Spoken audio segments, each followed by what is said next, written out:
అనకాపల్లి జిల్లా రాంబెల్లి మండలం కొప్పుకొండపాలెంలో దారుణం జరిగింది.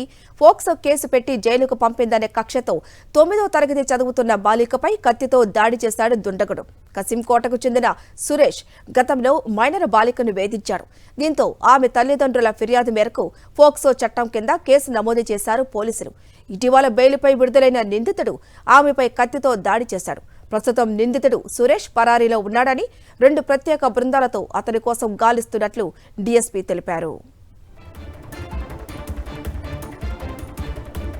ఇక ఈ దారుణం గురించిన మరింత సమాచారం మా ప్రతినిధి నరేష్ అందిస్తారు. నరేష్, ఆ నిందితుడి గురించి ఏమైనా తెలిసిందా? పోలీసులు ఏం చెప్తున్నారు?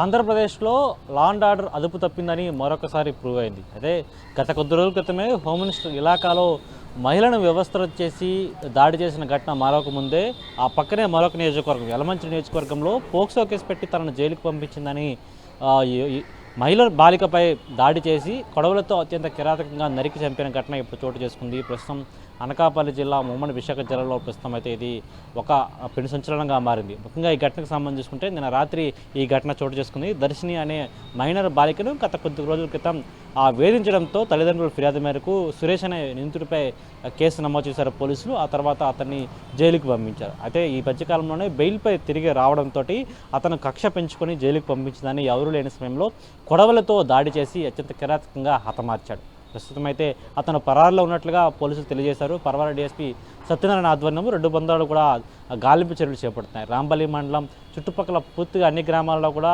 ఇన్సూరెన్స్ సెర్చ్ చేస్తున్నారు. అయినప్పటికీ నిన్న రాత్రి నుంచి గాలింపు చర్యలు చేపట్టినప్పటికీ ఇప్పటికీ ఇంకా సురేష్ ఆనవాళ్ళు అయితే దక్కలేదు. పూర్తిగా కూడా ఆచూకీ ఎక్కడుందని ఎదురు చేస్తున్నారు. మరోవైపు దర్శిని తల్లిదండ్రులు కన్నీరు మున్నీరు అవుతున్నారు.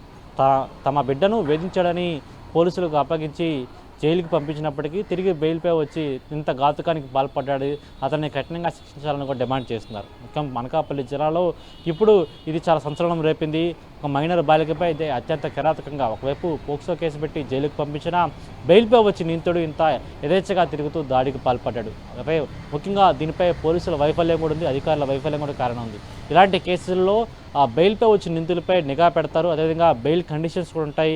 ఆ చుట్టుపక్కల ప్రాంతాల్లో అతను తిరగకూడదని, అదేవిధంగా ఆ గ్రామంలో కూడా ఎక్కడా కనిపించకూడదని అంటూ కూడా కొన్ని నియమ నిబంధనలు ఉంటాయి. ఇలాంటి నిబంధనలన్నీ కూడా తుంగలోకి ఏ విధంగా నిందితులు తిరుగుతున్నారు, మరోవైపు ఇలాంటి బాధితులు ఎవరైతే ఉంటారో ఇలాంటి పోక్సో కేసుల్లో కావచ్చు, లేకపోతే ఎవరిపైనా ఫిర్యాదు చేసిన అనంతరం ఫిర్యాదులో భాగంగా ఎవరైతే బాధితులు ఉంటారో ఆ బాధితులకు సరైన రక్షణ కల్పించడం కూడా పోలీసుల బాధ్యత. ఒకవైపు పోలీసులు నిందితుడిపై నిఘా పెట్టకపోవడం, మరోవైపు బాధితులు రక్షణ కల్పించకపోవడంతో ఇప్పుడు ఒక చిన్నారి ప్రాణం కోల్పోయింది. అయితే ఆ కొడవలతో దాడి చేసిన సమయంలో ఇంకెవరైనా ఉన్నారా, ప్రత్యక్ష సాక్షులు ఎవరైనా ఉన్నారని కొంత ప్రస్తుతం పోలీసులు దర్యాప్తు చేస్తున్నారు.